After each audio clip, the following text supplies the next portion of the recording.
Hola a todos, les invitamos a disfrutar con nosotros de esta interesante historia. Bienvenidos. A lo largo de su historia, Argentina ha recibido pobladores de muchos lugares.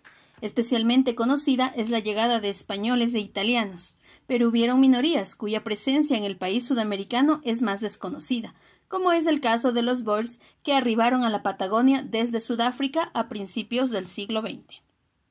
Los Boers comenzaron a llegar a la actual Sudáfrica a mediados del siglo XVII. Provenían principalmente desde los Países Bajos y Alemania, pero también llegaron hugonotes franceses. Desde finales del siglo XVIII empezaron a llegar los británicos que entraron en rivalidad con los Boers, los que finalmente emigraron hacia el interior del país, donde fundaron varias repúblicas, siendo las más conocidas Transvaal y el Estado Libre de Orange. Pero aún así, el conflicto con los británicos fue inevitable. Entre 1899 y 1902 tuvo lugar la Segunda Guerra Boer, un conflicto cruel incluso para la época, en el que los británicos hicieron uso de campos de concentración y que acabó con la derrota definitiva de los Boers, por lo que muchos de ellos decidieron migrar o exiliarse a otros lugares, como fue el caso de la lejana Argentina. Hacia finales de la guerra comenzó Argentina, a través de comisionados, a hacer propaganda en Sudáfrica en favor de la emigración a su territorio. Al mismo tiempo, en 1902, algunos Boers llegaron a Argentina buscando un buen territorio en el que asentarse.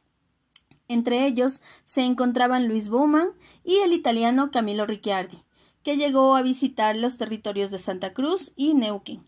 Finalmente, el lugar elegido fue el territorio nacional de Chubut, un lugar incorporado a Argentina solo unos años antes, durante la conquista del desierto, al que antes que los Boers habían llegado colonizadores galeses. El primer grupo de Boers llegó a Chubut desde Buenos Aires en el navío 1 de Mayo. Allí el gobierno, mediante el decreto del 28 de abril de 1902, les cedió 60 leguas de tierra, una parte en propiedad y la otra para su arrendamiento, donde los Boers se dedicarían a la agricultura y la ganadería. A esta colonia, situada cerca de Comodoro Rivadavia, se la bautizó como Colonia Escalante, en honor al ministro de Agricultura Wenceslao Escalante. Según la prensa y algunos documentos de la época, las autoridades inglesas comenzaron una campaña de contrapropaganda para evitar esta emigración.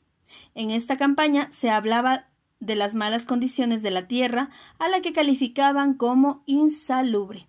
Aún así, la llegada de los Boers no se detuvo. A comienzos de 1903 llegó un segundo grupo bajo la dirección de Conrad Visser, formado por unas 30 familias que se asentaron cerca del lago Musters.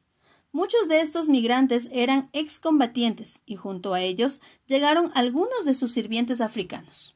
Tiempo después, algunos también se asentaron en Río Chico. Más tarde, a finales de 1905, llegaron casi 300 personas, pero la cifra aún estaba lejos de las 2.600 familias que se mencionaban en algunos documentos de unos años antes. Al parecer, la falta de agua fue un motivo continuo de queja entre los recién llegados, a los que la prensa ya en 1906 llamaba levantiscos. Pero esta necesidad de agua tuvo una consecuencia inesperada, ya que la perforación para su búsqueda llevó al descubrimiento de petróleo. Entretanto, según algunas informaciones, siguieron llegando pequeños grupos, mientras otros, debido a los cambios políticos en Sudáfrica, decidieron regresar. En 1909, el conocido semanario Caras y Caretas informaba que solo en la colonia Escalante había 1.200 pobladores llegados desde Sudáfrica dedicados al ganado ovino, caballar y vacuno.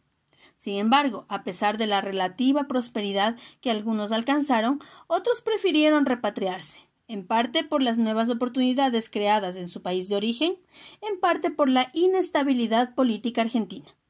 Así, en los años 30, un buen número de Boers regresaron a Sudáfrica con la ayuda de su gobierno. Pero muchos quedaron y hoy sus descendientes siguen viviendo en Chubut. Y no solo eso.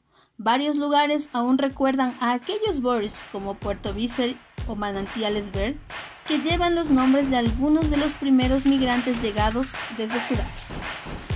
Si te gustó el video, dale like, suscríbete, comparte y comenta con tu opinión. o cualquier sugerencia.